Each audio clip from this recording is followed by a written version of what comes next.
नमस्कार स्टूडेंट, मैं आपका अपना एक गुरु आपके YouTube चैनल गुरु जी पर हार्दिक अभिनंदन में स्वागत करता हूं। आज के जो 5 प्रश्न और सबसे ज्यादा पशुधन से पूछे जाने वाले ये प्रश्न हैं, जिनको अक्सर आपने कहीं ना कहीं प्रतियोगिता परीक्षाओं में देखा होगा। तो सबसे पहला प्रश्न है, बरसीम के हरे चारे में शुष्क पदार्थ की कितने प्रतिशत मात्रा होती है? बरसीम के हरे चारे में शुष्क पदार्थ की कितने प्रतिशत मात्रा होती है? दूसरा है, भूसे में कितने प्रतिशत शुष्क पदार्थ होता है? भूसे में कितने प्रतिशत शुष्क पदार्थ होता है? नंबर 3, दूध देने वाली भैंस यदि 100 किलो की है तो उसके भार के अनुसार कितना प्रतिशत शुष्क पदार्थ उसे देना होता है? चौथा प्रश्न है, किस बकरी को दूध की रानी कहते हैं? किस बकरी को दूध की रानी कहते हैं? पश्मीना किस बकरी से प्राप्त होता है? जो पश्मीना होता है वो किस बकरी से प्राप्त होता है? इन प्रश्नों के जवाब आपको वीडियो के अंत में मिलेंगे। उससे पहले जानते हैं अब अगले 20 पॉइंट जो जरूरी होंगे हमारी परीक्षाओं से संबंधित, जिनके विषय में आपको जानकारी होना बहुत ही ज्यादा जरूरी है। क्या है हमारा डर्सी लॉ? डर्सी लॉ क्या होता है? डर्सी लॉ जैसे आपने पढ़ा होगा, जो कोलाइडी विलयन होता है यानी तरल विलयन होता है, जिसमें तेल का या ऐसी चीजें हो जिसमें जल प्रवाह सही से नहीं कर पाता है, तो उसमें जो जल की प्रवाह जो हो रही होती है उसके पीछे जो बल, जो तीव्रता या गति जो करता है, उसी को ही डर्सी लॉ कहा जाता है। फिर अगला हमारा डेड फुर्रो। डेड फुर्रो क्या होता है? हिंदी में इसे मृत कूड़ बोलते हैं। जब ट्रैक्टर खेत पर चल रहा होता है या हल खेत पर चल रहा होता है, तो जहां से वो राउंड करता है तो वहां पर क्या होता है कि उस जगह पर मिट्टी पलट नहीं पाती है, और मिट्टी न पलट पाने के कारण उस कूड़ का मुंह खुला रह जाता है, तो उसे मृत कूड़ या डेड फुर्रो कहते हैं। क्योंकि यहाँ अगर बीज गिरता है तो वो ढक नहीं पाता, उसे चिड़िया खा जाती है या वो नष्ट हो जाता है, इसलिए उसको डेड फुर्रो कहा गया है। फिर हमारा है डीकैल्सिफिकेशन। डीकैल्सिफिकेशन क्या होता है?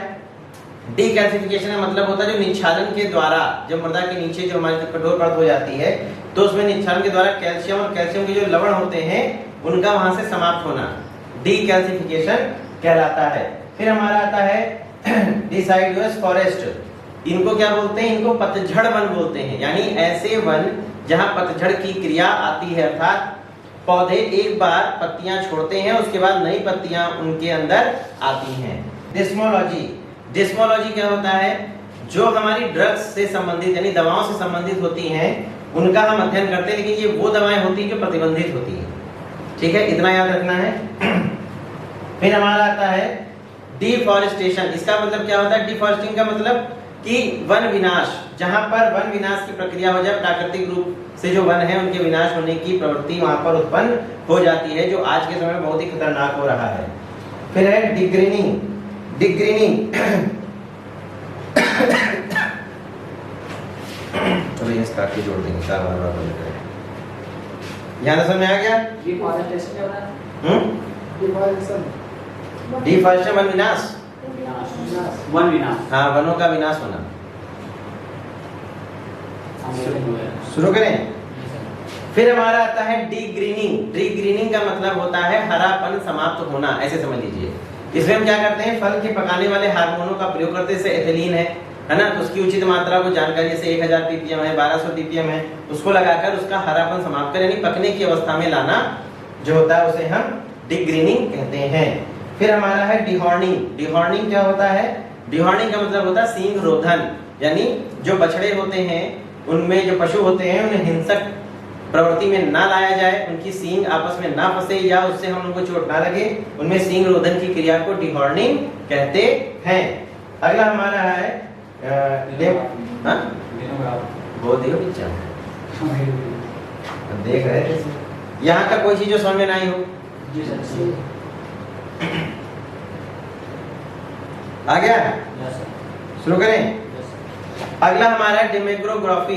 डेमोग्राफी क्या होता है? ये जनसंख्या से संबंधित होता है, यानी जनसंख्या के अध्ययन करने के लिए हम जो जानकारी प्राप्त करते हैं वो डेमोग्राफी में करते हैं। फिर हमारा आता है डेंड्रोलॉजी। डेंड्रोलॉजी में जो वृक्षों एवं झाड़ियों से संबंधित विज्ञान की के अध्ययन जो करते हैं, यानी वह विज्ञान की शाखा जिसके अंतर्गत हम वृक्षों और वनों का अध्ययन करते हैं, उसे डेंड्रोलॉजी कहते हैं। अगला हमारा है डीनाइट्रिफिकेशन, जिसे हिंदी में विनाइट्रीकरण कहते हैं। यह नाइट्रोजन की जो पौधे ग्रहण करते हैं उस रूप में न परिवर्तन होने की क्रिया को बोलते हैं, ताकि वायुमंडल में नाइट्रोजन को हम सुचारू रूप से बना रखें या अनुपयोग या अनुपलब्धता में वो उसको हम बचा सकें। फिर हमारा आता है डिस्ट्रिफिकेशन, जो रेगिस्तानीकरण के नाम से जाना जाता है। इसका मतलब होता है कि जब गर्मी ज्यादा होती है, तापमान अधिक होता है, वर्षा कम होने लगती है, या चारागाह के क्षेत्रों में हम पशुओं को बहुत ज्यादा चराई कराने लगते हैं, तो वहां पर मृदा से वनस्पतियां समाप्त होने लगती हैं, तो उस अवस्था को रेगिस्तानीकरण कहते हैं, यानी डिसर्टिफिकेशन। इसका मतलब क्या होता है? वनस्पतियों का वहां पर समापन धीरे धीरे होना। डिसैकरिंग या तंबाकू की बहुत प्राथमिक क्रिया होती है, जिसमें हम नीचे की जो पत्तियां होती छोटी रह जाती हैं या कट फट जाती हैं या मृदा में छूने लगती हैं, उनको तोड़ने की क्रिया को हम डिसैकरिंग कहते हैं। फिर डेटा सेलिंग, ये विवरण होता है। ये मक्का का जैसे एक पौधा है, मक्का के पौधे के ऊपर में नर मंजरी पाई जाती है, इस नर मंजरी को तोड़ देना और दूसरे के नर मंजरी से वहां पर क्रॉस कराने की क्रिया को डेटा सेलिंग कहते हैं। ये संकरण की प्रक्रिया में है। फिर आता है ड्यू। ड्यू का मतलब होता है ओस। ओस जो हम रात्रि में चलते हैं, वायुमंडल के आसपास देखते हैं तो सफेद चादर सा दिखता है, तो बिल्कुल साफ तरीके से दिखता है, वहां पर बादल सा ना हो, उसे हम ओस कहते हैं। ड्यू पॉइंट, इसे ओस बिंदु कहते हैं। जैसे घास के ऊपर जो बिंदुनुमा दिखने लगता है, एक पानी जैसा दिखने लगता है लेकिन बूंदों के रूप में पौधों के ऊपर, उसे हम ड्यू पॉइंट बोलते हैं। फिर जेलिंग क्रॉस। जेलिंग क्रॉस क्या होता है? जो समजात जो पित्र होते हैं उनसे ही उनका आपस में क्रॉस कराकर आगे की पीढ़ियों को लेते रहना। अगला हमारा है डाइकोगेमी। डाइकोगेमी क्या होता है? इसमें जो फूल होते हैं और फल होते हैं उनका अलग अलग समय में परिपक्व होना, वह क्रिया डाइकोगेमी कहलाती है। यानी एक साथ ना होकर के थोड़ा सा अलग अलग वो पकते हैं या परिपक्व होते हैं। फिर हमारा आता है डाइक्लिनी। डाइक्लिनी का मतलब होता है नर और मादा पुष्पों में जो उनके अंग पाए जाते हैं उनका अलग अलग होना, एक साथ ना होकर के अलग अलग होना, वो हमारा डाइक्लिनी कहलाता है। फिर हमारा आता है डाइको टाइलेंडन, यानी द्विदलीय पौधे। इसका मतलब होता है कि कोई भी ऐसा फूल है जिसमें फल आता है और वह दो दली रूप में पाया जाता है, अर्थात दलहनी कुल। आप ऐसे समझ सकते हैं, दलहनी कुल के पौधों को ये बोला गया है जिसके अंदर कोई भी चीज हो वो दो रूप में टूट जाए, जैसे मटर, चना। तो ये क्या होते हैं? उनके जब तोड़ेंगे तो वो दो हिस्सों में टूट जाएंगे, तो उसी को बोला गया है डाइकोटाइलेंडन। आप उम्मीद करते हैं ये 20 पॉइंट आपको समझ में आए होंगे। और आइए अब जानते हैं उन प्रश्नों के जवाब जो मैंने शुरू के वीडियो में पूछे थे।